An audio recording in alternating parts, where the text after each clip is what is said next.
All right, pianists, we are now moving right along to our Module 1, Lesson 3. This is our lesson on the ballet school. Now, we already discussed in previous lessons the difference between the two subdivisions of the ballet organization, the company and the school. We've talked about the company, but now we're going to jump into the ballet school a little bit. Now, there are two further subdivisions within the ballet school, and those are the professional school program and the general or evening school program. This is sometimes referred to as the recreational program, even though it is in no way a recreational program in most companies. These are very well-trained dancers and many showing great promise to be wonderful ballet dancers in a company someday. So the professional school program is typically going to be ages, I want to say 10 to 16, 10 to 18. But you'll typically see them between the ages of 10 to 15, 14. The professional school program will participate in homeschooling so that they can have a full day of classes. They will be at the ballet in the main location, typically from 9 a.m. to 5 p.m. Unlike the company, the second company of the trainees, the majority of their day is going to be devoted to classes. They will have ballet technique class in the morning around 9 a.m. They will then typically move to their point class or men's class, which will be 5 days a week. Then you will typically see them moving to character class, or maybe a pas de deux class, or maybe another technique class, or maybe they'll just have some school and then come back later on for more classes. Their performances are typically different than the company. They will maybe be used for some walk-on roles with the company. They most certainly are used for the first act of Nutcracker, but they typically have their own performance schedule at the very end of the season, and it's their own performance, and it can sometimes be just a showcase of where they've come from the beginning of the year to the end of the year. As we've already discussed, they will typically participate in ballet technique class, men's class, point class, and rehearsals. Moving along to the general or the evening school program, this is going to typically run from 5 p.m. to 9 p.m. It's typically directly after the company leaves and the professional school leaves. You will then have the general evening program classes. These classes are class only, no rehearsals, except maybe towards the end of the year if there's an end of the year production that some of these students are taking part in.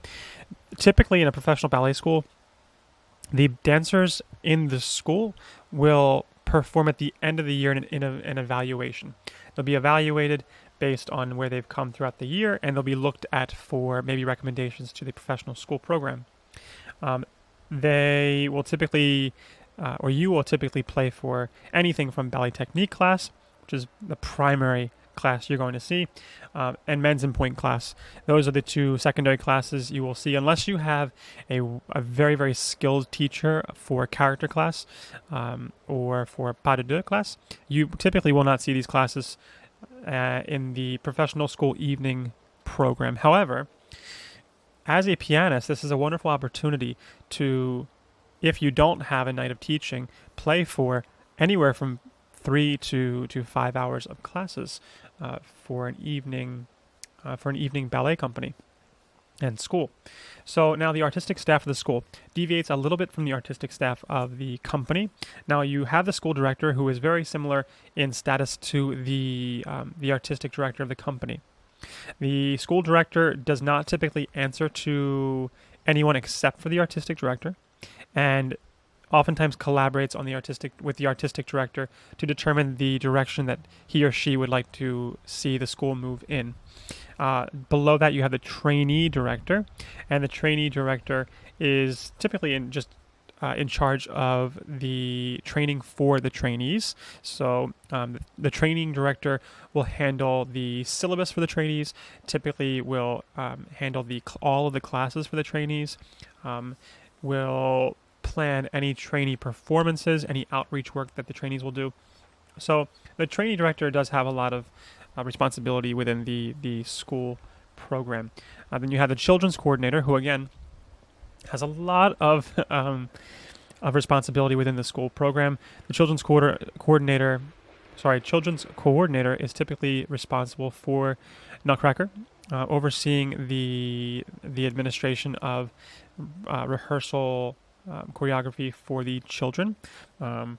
Maybe making sure that we have enough children in the program for certain parts of the Nutcracker or other performances. Responsible for children's growth within the program, overseeing teachers and staff that are teaching the primaries and the children's classes. And then you have the artistic teaching staff. And I want to emphasize that when you go to a ballet company as a pianist, there's a lot of staff. The artistic teaching staff, just because they don't have necessarily a title, are oftentimes worthy of a title, regardless of whether they have a title or not. They're often very highly decorated and beloved dancers. They had wonderful careers.